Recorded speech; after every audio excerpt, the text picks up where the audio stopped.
Hi friends, ఈరోజు మనం శ్రీమద్ భగవద్గీత పంచదశ అధ్యాయం పురుషోత్తమ ప్రాప్తి యోగ సారాంశాన్ని చెప్పుకుందాం.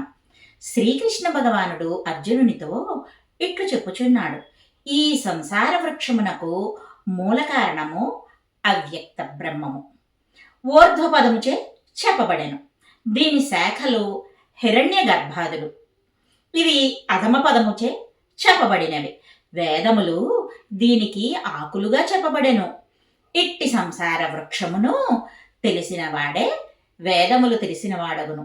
ఈ సంసార వృక్షము యొక్క శాఖల యందుండు జీవులు త్రిగుణములతో వృద్ధి పొంది శబ్దాది విషయములనడి చిగురుటాకులు కలిగి మనుష్యలోకము నుండి బ్రహ్మలోకము వరకు పైకి కిందికి వ్యాపించి ఉన్నది. కానీ కర్మభూమియగు ఈ మనుష్యలోకమునందే కర్మఫలజనిత రాగద్వేషాది వాసనలనడి మూలములు కిందుగా పాదుకొని ఉన్నవి. ఈ అశ్వత్థ స్వరూపము సంసారమున కనబడుటలేదు. ఏ పదమును పొందిన ఈ సంసారమునకు తిరిగి వచ్చుట అనున్నది లేదో దానిని అన్వేషింపవలయను. ఎవని నుండి ఈ మాయా సంసార ప్రవాహము వెలువడినదో అట్టి ఆదిపురుషుని పొంద కోరవలయును. సమ్యక్ జ్ఞానముచే నశించిన అజ్ఞానము కలవారు నాశరహితమగు పరమపదమును పొందుదురు.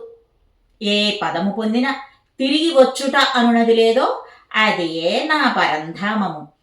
అవిద్యామూలమున కర్త భోక్త అను ప్రతీతిని పొందినది. ఇది మనస్సును పంచేంద్రియములను ఆకర్షించును.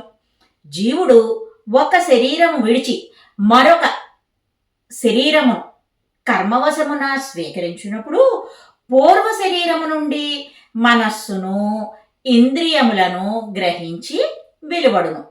జీవుడు చెవి, కన్ను, చర్మము, నాలుక, ముక్కు అను జ్ఞానేంద్రియముల ద్వారా మాట, రూపు, స్పర్శ, రుచి, వాసన తెలుసుకొనుచున్నాడు. ఆత్మానాత్మ వివేకము గల జ్ఞానులు దీనిని తెలుసుకొనుచున్నారు. మూడులు దీనిని కనుగొనలేరు. సమాహిత చిత్తులకు యోగులు ఆత్మదర్శనము చేయుచున్నారు. రాగద్వేష విషయ వాంఛల వైపు పరుగుడివారు ఆత్మదర్శనము చేయలేరు. నిఖిల లోకమును ప్రకాశింపచేయు సూర్య చంద్రాగ్నుల తేజస్సు నాదియే అని గ్రహింపు. నేను భూమియందు జొచ్చి చరాచర భూతములను ధరించుచున్నాను. రసస్వరూపుడనగు చంద్రుడనై ఓషధులన్నింటినీ పోషించుచున్నాను.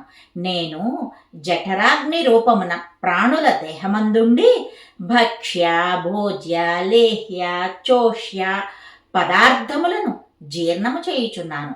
నేను సమస్త ప్రాణుల బుద్ధిగుహయందు ఉందును.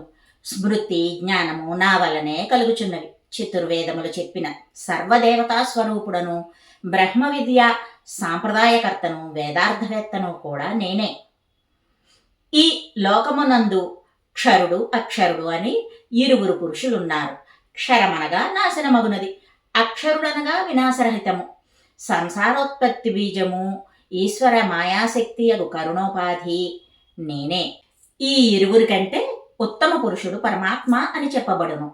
అవ్యయుడు సర్వనియంత అగు ఈ పరమాత్మయే మూడు లోకములను తన మాయాశక్తిచే ఆవరించి భరించుచుండెను.